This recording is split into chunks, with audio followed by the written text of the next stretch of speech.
Imagine that you are in the cockpit of a commercial airplane. Everything seems calm, the pilot chats with the control tower, the passengers read or sleep.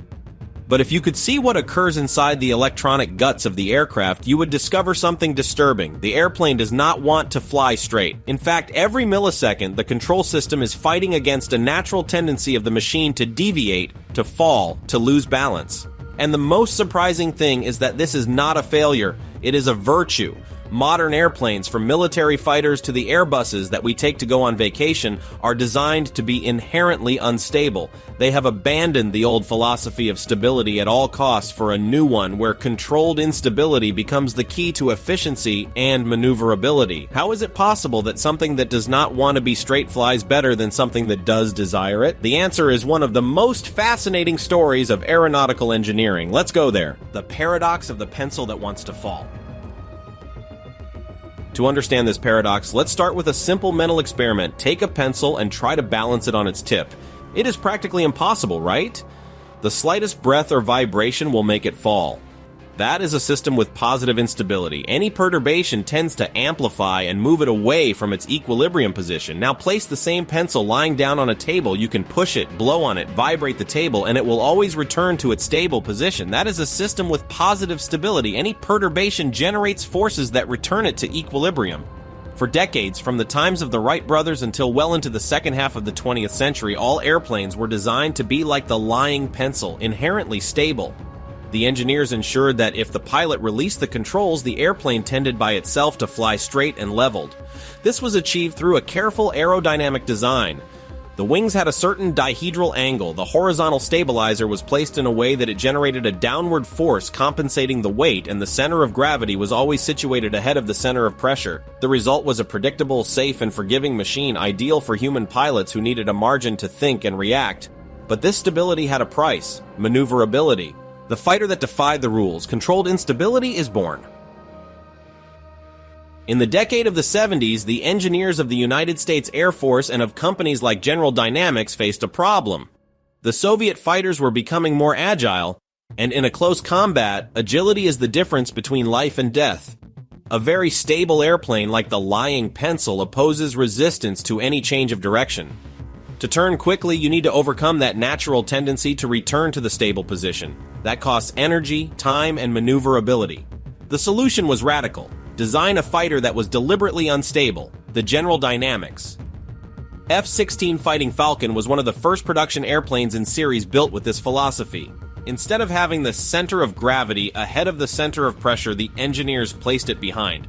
The result was an airplane that, if the pilot released the stick, immediately would start to pitch uncontrollably, like the pencil on its tip. But that same instability made it incredibly agile. It could change direction instantly, react to the orders of the pilot with a speed that no stable airplane could match. In combat, this meant aiming first, shooting first, and living to tell it. The problem, of course, is that no human being can pilot manually an airplane like that. The speed of reaction necessary to correct the instability is of thousandths of a second, well below human capabilities. For that reason, the F-16 introduced another crucial innovation, a computer that intervened constantly, making dozens of corrections per second to maintain the airplane under control while the pilot concentrated on the mission. Thus was born the concept of controlled instability by computer, the brain that saves the crazy bird, the fly-by-wire. This system is known as fly-by-wire or flight-by-cable. In traditional airplanes, the controls of the pilot are connected mechanically to the control surfaces through rods, cables, and pulleys. When the pilot pulls the stick, a rod pulls a piston that moves the rudder. It is direct, simple, and reliable. In a fly-by-wire airplane, that mechanical connection disappears. The controls of the pilot are in reality electronic sensors that send signals to a computer. The computer interprets what the pilot wants to do, consults its programs, and then sends electrical orders to the hydraulic actuators that move the control surfaces. But the computer does not limit itself to obeying. It also monitors constantly the state of the airplane, its speed, its angle of attack, its altitude, the forces that it supports. If the pilot asks for a movement that could lead the airplane to a dangerous situation, such as a loss of lift or a structural over-effort, the computer can correct the order, soften it, or even ignore it. And in an unstable airplane, the computer does something even more important. It is constantly sending small corrections to the control surfaces to maintain the airplane in equilibrium even when the pilot is not doing anything. Imagine a tightrope walker walking on a tightrope. If the tightrope walker were a normal human, he would fall at the first imbalance. But if he had 100 invisible hands holding him, each one making minuscule adjustments constantly, he could walk without problems and even perform pirouettes. That is what the fly-by-wire computer does. The 100 invisible hands that allow the unstable airplane to fly and maneuver as if it were stable, but with a much superior agility. It is a perfect symbiosis between the human intelligence that decides the course and the artificial intelligence that executes and stabilizes. Less resistance, more efficiency, the revolution of the Airbus A320. What was born in the military world did not take long to jump to commercial aviation. In 1987, Airbus launched the A320, the first passenger airplane to incorporate a complete fly-by-wire system and with it, a deliberately unstable design. For the passenger, flying in an A320 was the same as flying in any other airplane, but for the engineers it was a revolution. What was the advantage for an airline? The answer is in the fuel. In a conventional airplane, stable by design, the horizontal stabilizer, that small horizontal wing in the tail, must generate a downward force to counteract the pitching moment created by the wings. That downward force is pure and hard aerodynamic resistance. The airplane spends energy to maintain itself stable. In an airplane designed with controlled instability, the center of gravity is situated slightly behind the center of pressure. This means that the horizontal stabilizer no longer has to push downward. In some cases, it even can generate a small upward force, helping the lift instead of fighting against it. The difference can seem small, but in terms of efficiency, it is pure gold. The engineers calculate that a slightly unstable design can reduce fuel consumption by 3 to 5% in cruise flight. In a fleet of hundreds of airplanes flying thousands of hours per year, that percentage translates into millions of dollars of savings and in a significant reduction of emissions. The A320 demonstrated that instability not only served to make combat airplanes more lethal, but also to make commercial airplanes more profitable and ecological. The passenger does not find out, but the airplane dances.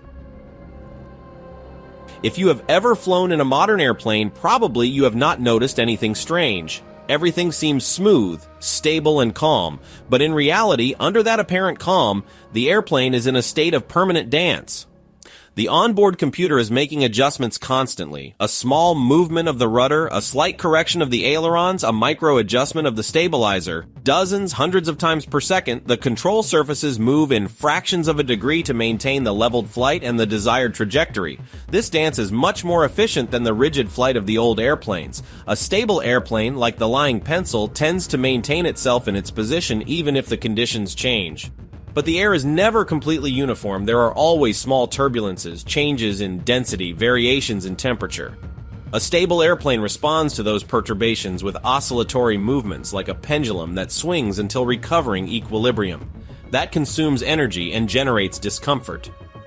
An unstable airplane controlled by computer, on the other hand, can anticipate those perturbations and correct them before they manifest. It is like a dancer who does not wait to lose balance to recover it, but rather adjusts constantly his posture to always stay in the exact center. The result is a smoother flight for the passengers, more efficient for the airline, and safer in terms of response to abnormal situations.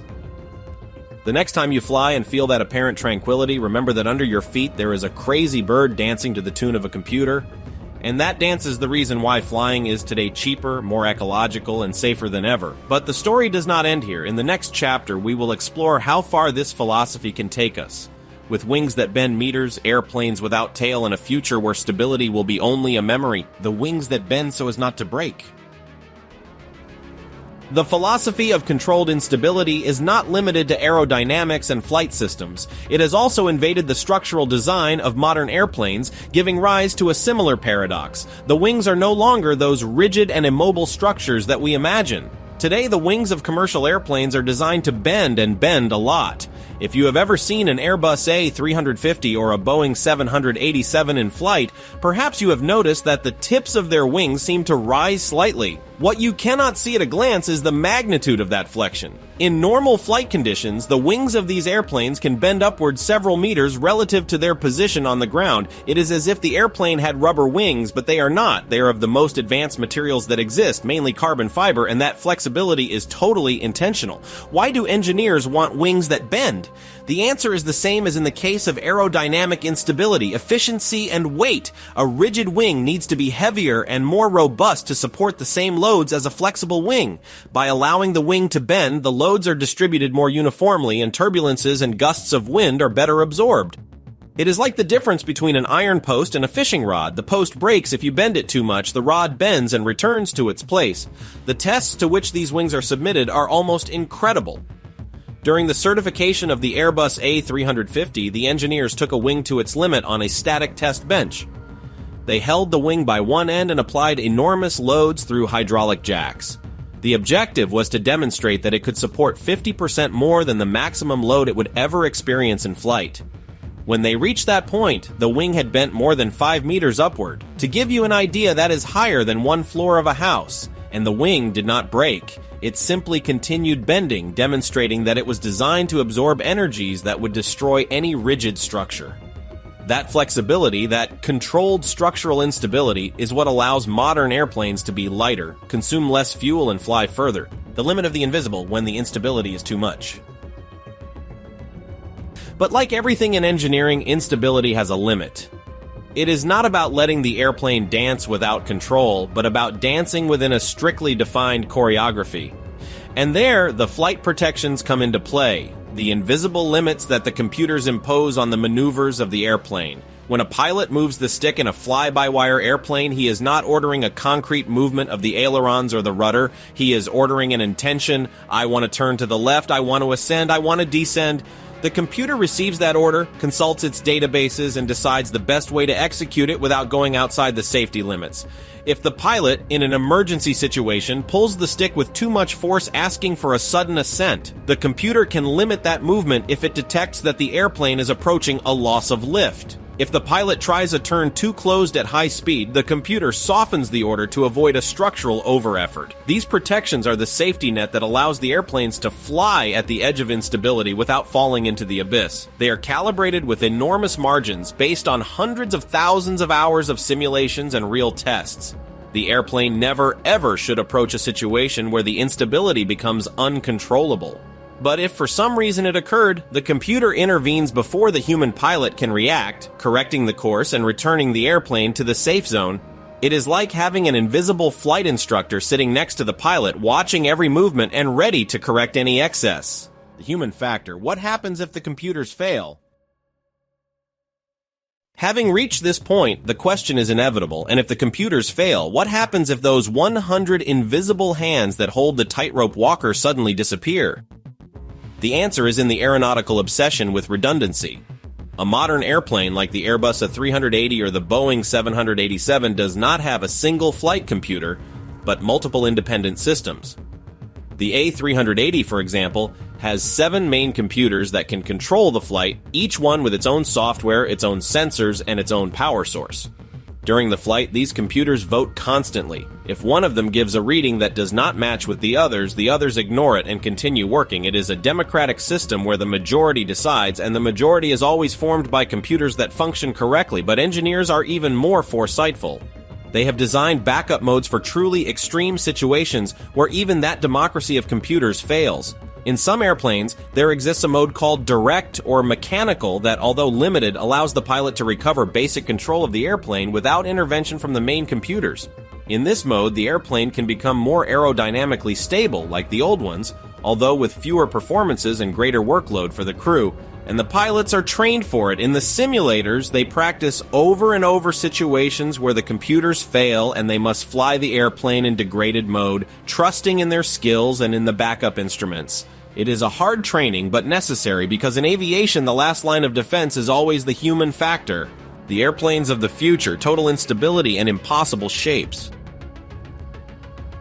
If the current tendency continues, the airplanes of the future will take this philosophy to the extreme. Designs like the stealth bomber, Northrop Grumman B-2 Spirit, are already an example of what is to come. The B-2 is a flying wing, It does not have a fuselage, properly speaking, nor tail, nor vertical stabilizers. It is literally a wing with engines and a cockpit.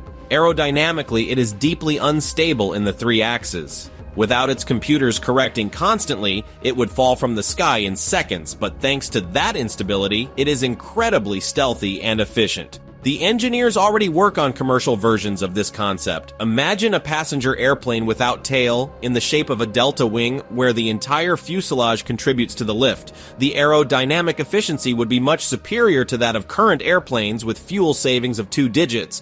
But for that to be possible, the dependence on computers will be total. There will be no direct mode nor mechanical backup. The airplane simply cannot fly without its electronic brains. Furthermore, technologies like the boundary layer control promise to revolutionize even more the flight. It consists in sucking the layer of air closest to the fuselage, that which generates most of the resistance, so that the flow is more laminar and efficient. It is a concept that requires a very fine and constant control, impossible to achieve without ultra-fast computers. The future of flight will be, without a doubt, a future of controlled instability, of impossible shapes, and of algorithms governing every movement. The paradox resolved, it is not that it works better, it is that it works differently. We reach thus the end of this journey through the paradox of instability. And the conclusion is clear. Airplanes do not work better because they are unstable in the traditional sense of the word. They work in a different way. They take advantage of instability as a raw material, as a source of agility and efficiency that stable airplanes cannot offer. But that instability is always controlled by a system that tames it and converts it into a smooth and safe flight. Stability, as we understood it 50 years ago, has ceased to be a property of the airplane. Now it is a property of the airplane plus computer system. It is the alliance between metal and silicon, between aerodynamics and algorithm. And that alliance has demonstrated to be incredibly successful. Modern airplanes are safer, more efficient, and more capable than ever.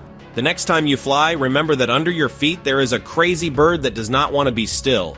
Remember the wings that bend meters, the computers that vote among themselves, the pilots trained for the worst.